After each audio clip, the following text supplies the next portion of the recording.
शुक्रवार श्रावण कृ 7 शके 1924 अर्थात दिनांक 30 ऑगस्ट 2002ला श्रीकृष्ण जयंती होती.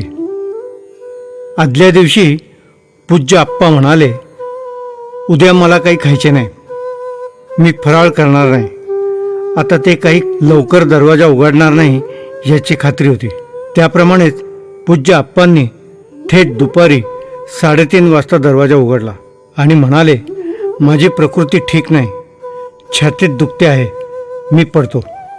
त्यांच्या खोलीतील दूध शेगडीवर तापत राहिल्याने त्याची रबडी झाली होती. पूज्य आप्पांची खोली बंद असताना ते जर त्यांच्या नादात व्यग्र असले तर दूध आटून घट्ट रबडी होत असे. क्वचित सर्व दूध करपून जात असे व खोलीत धूर कोंडून राहत असे. पूज्य आप्पांच्या जेव्हा लक्षात येईल तेव्हा येईल असे प्रसंग अनेक वेळा घडत असत. एकदा आसनावर बसले की किती तास निघून जात याचा नेम नसेल. संध्याकाळी 4 वाजता त्या रबडीत आम्रकल्प घातला आणि ती रबडी मोठ्या आनंदाने खाल्ली. सौ कल्याणींना ते हसत हसत म्हणाले, काय तुम्ही लोक चिंताक्रांत होऊन पाहताय, मी एकदम ठणठणीत आहे. त्यांचे बोलणे चक्रावून टाकणारे होते. माझ्या छातीत दुखते आहे असेही तेच म्हणाले होते आणि आता मला काहीच झाले नाही असेही ते म्हणतायत.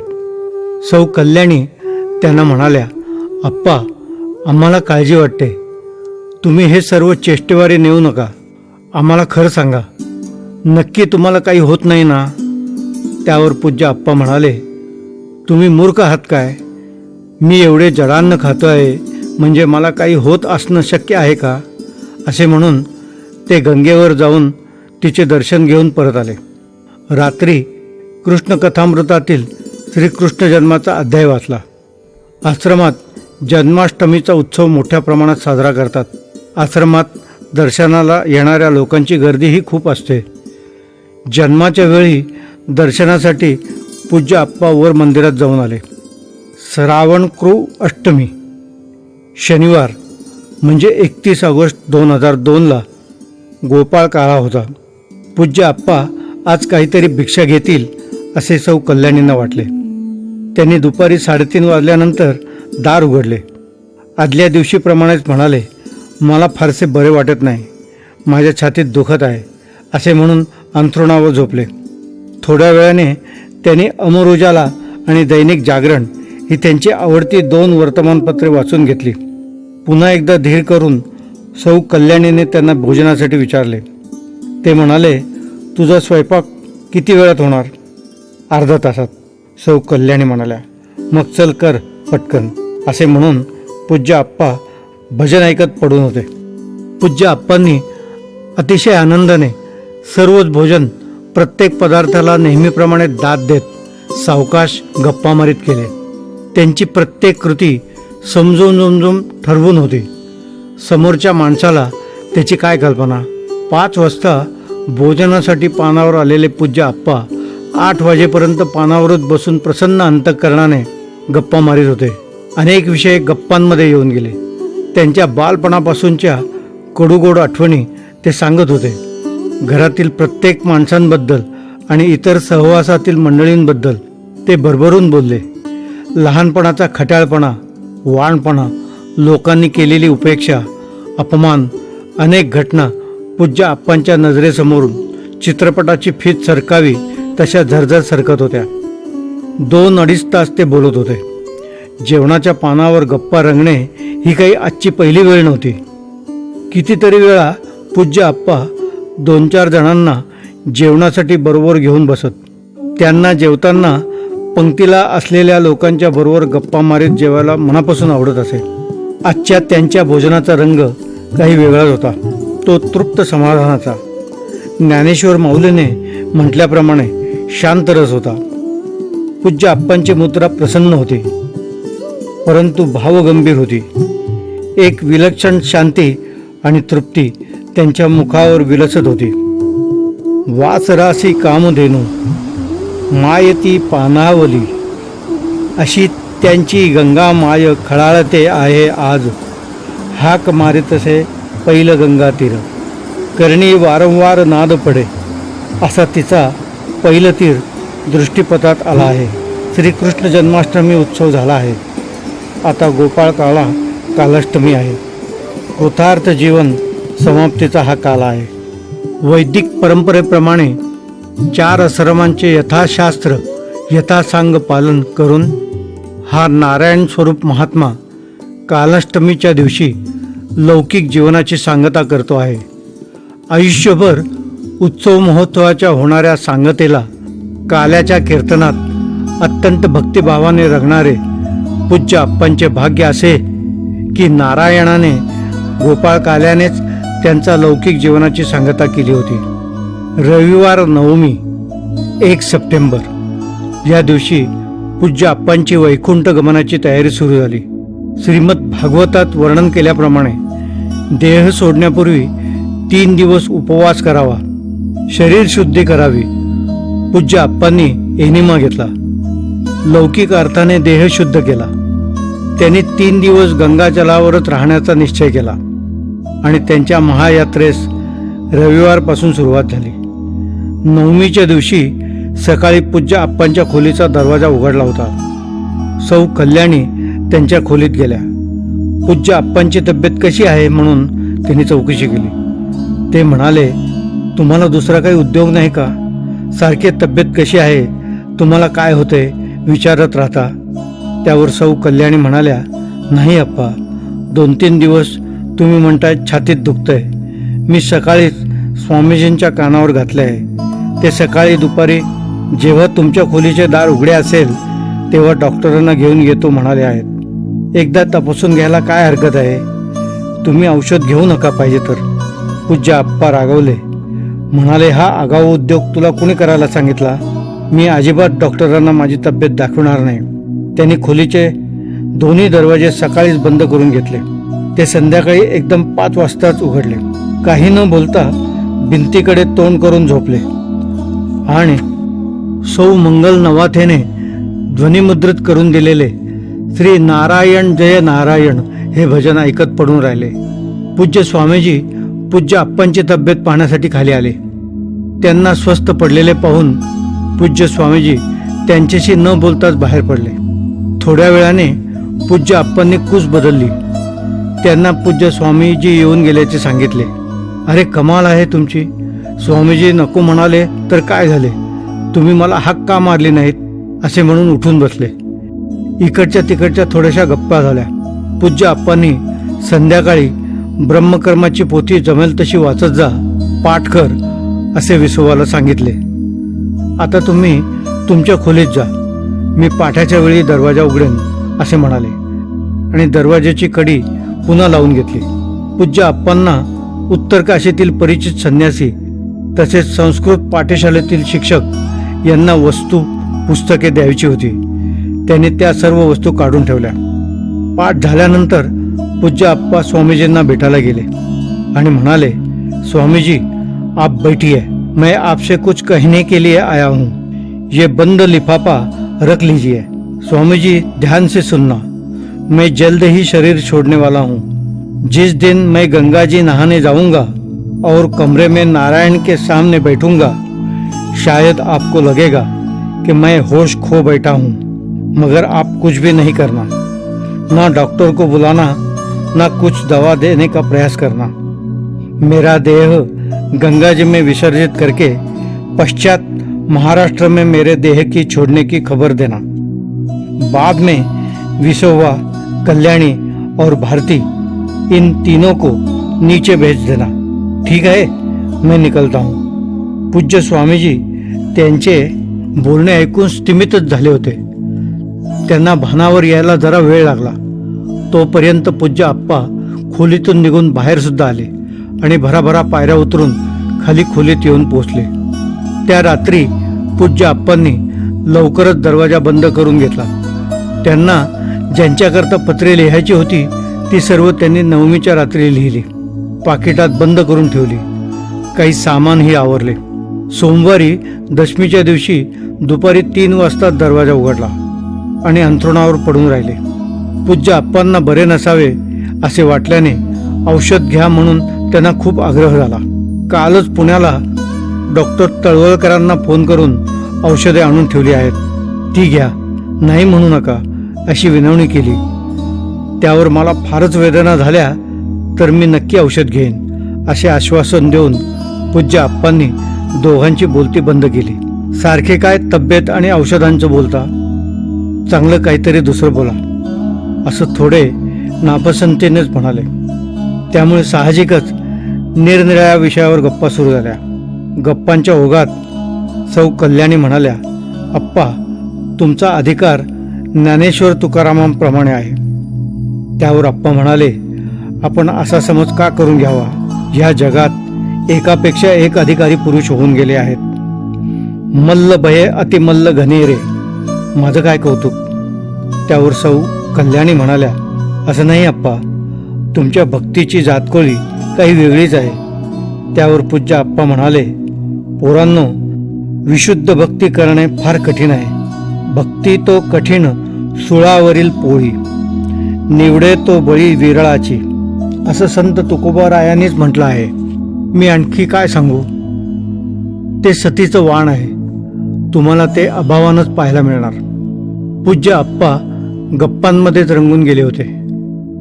योगायोगाने विषय योग मार्ग आणि समाधी यावर आला. त्यावेळी पूज्य आप्पांच्या जीवन साधना या भगवद्गीतेच्या 18व्या अध्यायावरील भाष्यग्रंथाचा अनायासे उल्लेख झाला. त्याचे सूत्र धरून सौ कल्याणींनी पूज्य आप्पांना विचारले, आप्पा, उदान वायूचे इतके महात्म्य तुम्ही या ग्रंथात स्पष्टीकरणाच्या ओघात लिहिले आहे की त्यामुळे योग मार्गात त्याच्या महात्म्याचा उल्लेख का आला नाही असा आमच्यासारख्यांना प्रश्न पडतो. कारण योग मार्गामध्ये प्राणापानाचा विचार फारच बारकाव्याने केला आहे. हे कसे? त्यावर पूज्य आप्पांनी जीवन साधना पुस्तकातील तो संदर्भ वाचण्यास सांगितले.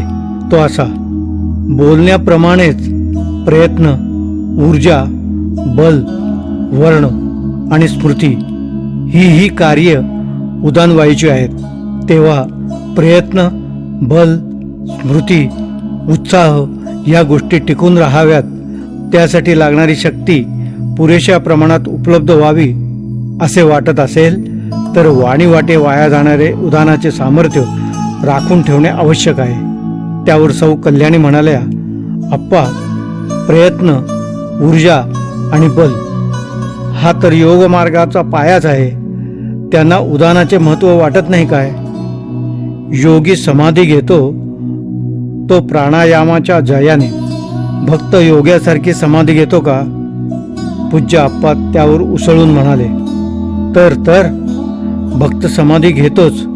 फक्त योगमार्यांची समाधी आणि भक्ताची समाधी यात भेद आहे. योग्याचा समाधीचा संबंध प्राणाशी तर भक्ताच्या समाधीचा संबंध उदानाशी असतो. भक्त देहामध्येच अंतरात्म्यात आपले जीव चैतन्य विसर्जित करतो. त्याच्या समाधीचा संबंध देहाशी नाही, अंतरात्म्याशी आहे. भक्ताचा देह निसर्गवशात यथावकाश पडतो. देहाचे महत्त्व योग्याच्या समाधीत असते, तसे ते भक्ताच्या समाधीत नसते. असे बोलून पूज्य आप्पांनी उदान वायूचे कार्य सांगणारे वचन सौ कल्याणींना लिहून घेण्यास सांगितले. उदानो बलवर्ण स्मृती क्रिया अष्टांग हृदय. दुपारी 3 वाजल्यापासून अतिशय आनंदात गप्पा झाल्या. रात्रीचा पाठ झाला. पूज्य आप्पांच्या खाण्यापिण्याचा प्रश्नच नव्हता. ते गंगाजलावरच होते. पाणी द्या असेही म्हणत नसत. त्यामुळे गंगाजल तरी किती घेत होते कळायला मार्ग नव्हता. पूज्य आप्पांनी विसोबाला सांगितले, उद्या सकाळी 9:30 वाजता गंगेवर स्नानासाठी जायचे आहे, तू तयार राहा. पूज्य आप्पांनी समोर लावलेल्या सप्तर्षींच्या छायाचित्रांच्या मधील नारायणाच्या चित्राकडे हात उंचावून बोटाने निर्देश केला आणि म्हणाले, आपण सर्वजण या केंद्राशी बांधलेले आहोत. ज्यांचं त्यांचं काम संपलं की नारायण त्याला जवळ करतो. पण तोपर्यंत प्रत्येकाने आपलं कर्तव्य मात्र चोख बजावलं पाहिजे. त्यातच आपलं कल्याण आहे, हे लक्षात ठेवायचं. बोलता बोलताच ते नारायणाच्या स्मरणात हरवून गेले. पहाटे त्यांनी निरोपाची कविता लिहिली. त्यात ते म्हणतात, आम्ही जातो आमच्या गावा, आमचा राम राम घ्यावा. संत तुकोबा बोलती, त्याची येणार प्रचिती. साक्षी ठेवून तुम्हा सरता, देह सोडितो हा आता. देह झाला व्याधी क्षीण, गळून पडे पिकले पान. त्याचे दुःख ना करावे, हा तो निसर्ग जाणावे. मी म्हणजे ना शरीर, मी मदग्रंथांचा संभार. त्याचे वाचन चिंतन, यथाशक्ती आचरण. हीच गुरुपूजा खरी, नीट धरावे अंतरी. दिवस आज भाग्याचा, जीवनाच्या सार्थकाचा. भगीरथी करी कृपा, माझ्या पोचवी निरोपा. वरद हस्त उभारून, पालवितो नारायण. प्रसन्न मुद्रा ही गोमटी, खिळून राहे तेथे दिठी. उत्कंठेचा दाटे भाव, ओढ घेई तेथे जीव. नारायणा पायी मिठी, वरदानंद दे शेवटी. बोला जय जय नारायण, हरितो सारा शिण. श्रावण वद्य 11 शके 1924, उत्तरकाशी.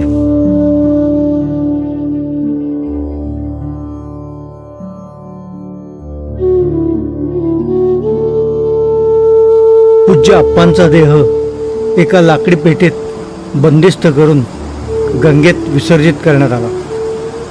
पण आईची भेट घेताना हा अडसर जणू पूज्य आप्पांना नकोच होता. प्रवाहात काही अंतर पुढे जाऊन पेटीचे दार खाडकन उघडले आणि आप्पांचा देह अलगद गंगोघात लुप्त झाला. गोदामातेचे हे लेकरू गंगेच्या कुशीत विसावले होते. बोलिले जे ऋषी, साच भावे वर्ताया. हे जेवण कसे असते याचा आदर्श. हे अनंत चरित्र आहे. पूज्य आप्पांचे सगुण दर्शन होणार नाही म्हणून व्याकुळ झालेल्या सर्वांसाठी ते या निरोपात म्हणतात, अरे पिकले पान गळायचेच. हे शरीर म्हणजे मी नव्हे, मी मदग्रंथांचा संभार आणि आचरण हाच माझा खरा सहवास. प्राचार्य श्री अनंत दामोदर आठवले तथा परमपूज्य आप्पा आणि संन्यास दीक्षा ग्रहणानंतरचे पूज्य स्वामी वरदानंद भारती यांच्या अनंत चतुर्दशी गुरुवार दिनांक 12 सप्टेंबर 2019 पासून सुरू झालेल्या जन्मशताब्दी महोत्सवी वर्षानिमित्ताने परमपूज्य आप्पांच्या दिव्यत्वी आयुष्यपटाची ओळख गेल्या संपूर्ण वर्षभर आपण घेत आलो. आज अनंत चतुर्दशी मंगळवार दिनांक 1 सप्टेंबर 2020 रोजी परमपूज्य आप्पांच्या जन्मदिनी या महोत्सवी वर्षाची सांगता होत असताना आज माझ्या या मनस्वी संवेदना आपणापर्यंत पोहोचवतो. परमपूज्य आप्पा तथा स्वामी वरदानंद भारतींच्या आध्यात्मिक, सामाजिक आणि कौटुंबिक बहुपैलू आयुष्याची सर्वांना आदर्शवत वाटणारी वाटचाल आपल्यापर्यंत पोहोचविण्याचे भाग्य माझ्यासारख्या सामान्यातील सामान्य व्यक्तीला मिळाले हा परमपूज्य आप्पा तथा स्वामी वरदानंद भारतींचा माझ्यावरील कृपा आशीर्वाद आणि माझ्या आयुष्याचे सर्वोत्तम भाग्य मी मानतो. काय ईश्वरी संकेत आहे बघा. मी मूळचा नाशिकवासी. आज माझे वयोमान 67 आहे. इतक्या वर्षांच्या कालावधीत माझा कधीही परमपूज्य आप्पांशी प्रत्यक्ष सहवास न लाभलेला असा मी माणूस. पण पूर्वजन्मात पूज्य दासगणू महाराज आणि पूज्य आप्पांच्या निकटच्या सहवासात सेवा स्वरूपाने नक्की असावं, जेणेकरून या जन्मी माझ्या या पूर्वसंचिताने पुनश्च जोडला गेलो. नाहीतरी परमपूज्य आप्पांनी त्यांच्या अखेरच्या निरोपात आपल्या स्वहस्ताक्षरात लिहून ठेवलेले आहे, मी म्हणजे ना शरीर, मी मदग्रंथांचा संभार. त्याचे वाचन चिंतन, यथाशक्ती आचरण. हीच गुरुपूजा खरी, नीट धरावे अंतरी. माझे भाग्य असे थोर ते असे की जरी परमपूज्य आप्पांची प्रत्यक्ष कीर्तन प्रवचन समोर बसून ऐकण्याचा योग आला नाही, तरी माझ्या संचिताने मला त्यांच्या सर्वच्या सर्व ग्रंथांचा वाचन सहवास आणि त्यातील अक्षरी बोधामृतात आणून बसविले. ही पूज्य दादा आप्पांची कृपा. या सर्व ग्रंथांना जवळ करण्याचा मार्ग दाखविला पुण्यातील थोर गाढे अभ्यासक विद्या वाचस्पती स्वर्गीय वी कुलकर्णी यांनी. आणि हा ग्रंथसंभार कुठे ते मिळण्याचे ठिकाण अशा अर्थाने श्री प्रकाशराव मेहेंदळे यांच्याकडे बोट दाखवण्याचे महत्त्वपूर्ण भाग्य मला विद्या वाचस्पती कल्याणीताई नामजोशीने दाखविले. आणि यावरच त्या थांबल्या नाही, तर परमपूज्य आप्पांची महती आपल्या वाणीने माझ्यावर रुजवली. अशा या कल्याणीताई आज श्री राधा दामोदर प्रतिष्ठानच्या अध्यक्ष आहेत. परमपूज्य आप्पांबद्दल मनात असलेल्या भावनांना सेवेचे स्वरूप देताना पूज्य आप्पांच्या आयुष्यपटाची ओळख असलेल्या तेजाचं चांदणं या ग्रंथातील मला भावलेल्या मुख्य वेचांना यूट्यूब माध्यमाद्वारे या जन्मशताब्दी वर्षात सर्वत्र पोहोचवावे यासाठी विद्या वाचस्पती कल्याणीताईंनी या ग्रंथातील संपादक मंडळाच्या प्रतिनिधी म्हणून तसेच श्री राधा दामोदर प्रतिष्ठानतर्फे परवानगी दिल्यानेच हे सर्व 60 भाग या शताब्दी वर्षात आपल्यासमोर माझ्या तोडक्या मोडक्या भाषेने पण परमपूज्य आप्पांवरील अनन्य भावाने सेवा स्वरूपाने पोहोचवत आले. या तेजाचे चांदणे ग्रंथातील आजपर्यंत आपल्यापर्यंत पोहोचवलेल्या प्रत्येक प्रसंगांना मी जेव्हा लेखी स्वरूपात क्रमवार एकत्रित बांधून नाशिक मुक्कामी परमपूज्य आप्पांच्या निकटच्या सत्शिष्या वसुधाताई परांजपे यांना दाखविले, तेव्हा त्यांनी ते सर्व अवलोकन करून परमपूज्य आप्पांच्या प्रतिमेला या सर्वाचा स्पर्श करून मला त्यांचा आशीर्वाद देऊन प्रोत्साहन दिले. सोबत परमपूज्य आप्पांच्या सेवेत जवळजवळ 50 वर्षांची निकटची सेवा लाभलेले विद्या वाचस्पती स्वर्गीय ग प्र परांजपे यांचे अदृश्य सदिच्छक आशीर्वाद माझ्या पाठीशी उभे केले. परमपूज्य आप्पा यांचा चरित्रग्रंथ तेजाचं चांदणं यावरून यातील मला भावलेल्या महत्त्वपूर्ण प्रसंगांना सार रूपाने सर्वांसमोर मांडावे असा एक विचार एकेवेळी माझ्या मनात आला. आणि तो विचार आणि परमपूज्य आप्पांचे जन्मशताब्दी वर्ष आता लवकरच येत आहे असा योगायोगही जुळून आला. त्या विचार संकल्पाला त्यामुळे पुष्टीच मिळाली. अशा या पार्श्वभूमीवर प्रथम हा मनातील हेतू मिरजेचे गीता फाउंडेशनचे संस्थापक, गीतेचे गाढे अभ्यासक आणि भागवताचार्य आपटे काकांना मी ऐकवला. तेव्हा त्यांनी याबाबत उत्तम दिशादर्शन करून प्रोत्साहनी आशीर्वाद दिले. योगायोग असा की परमपूज्य आप्पा तथा स्वामी वरदानंद भारतींचे सद्गुरू पूज्य दासगणू महाराज यांचे नावेचा पुरस्कार 2016ला आपटे काकांना मिळाला. अशा या आपटे काकांचे या उच्चारवाणीला प्रथम मौलिक मार्गदर्शन मिळाले, त्याबद्दल काय म्हणू, त्यांना पण दंडवत.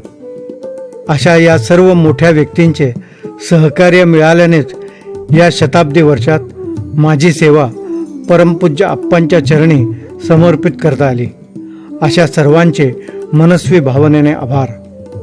परमपूज्य आप्पांच्या चरित्र उच्चारवाणीचा प्रसार व्हॉट्सअप माध्यमाद्वारे पूज्य दासगणू महाराज परिवारात तसेच पूज्य आप्पांच्या शिष्यो परिवारात अत्यंत भावपूर्ण श्रद्धेने पोहोचवण्याचे काम करणारे पूज्य आप्पांचे शिष्योत्तम अरुणजी परुळेकर आणि त्यांचे सर्व अनन्यभावी कुटुंब यांच्याबद्दल आभार न मानता मनस्वी स्वामी वरदानंदमय आनंद व्यक्त करतो.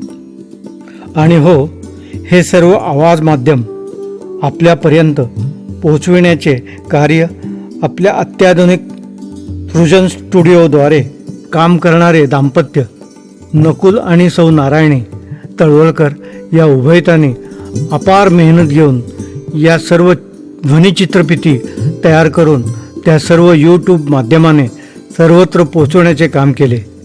आणि असे हे काम सृजन स्टुडिओच उत्तम करू शकेल हा मार्ग दाखवणारे माझे मित्र, प्रसिद्ध मुलाखतकार सुधीर गाडगीळ यांनी केले. अशा या सर्वांचे मनःपूर्वक आभार. वरील व्यक्त केलेला हा सर्व भाव मी सतीश निरंतर, परमपूज्य आप्पा तथा स्वामी वरदानंद भारतींच्या चरणी आज समर्पित करतो. धन्यवाद.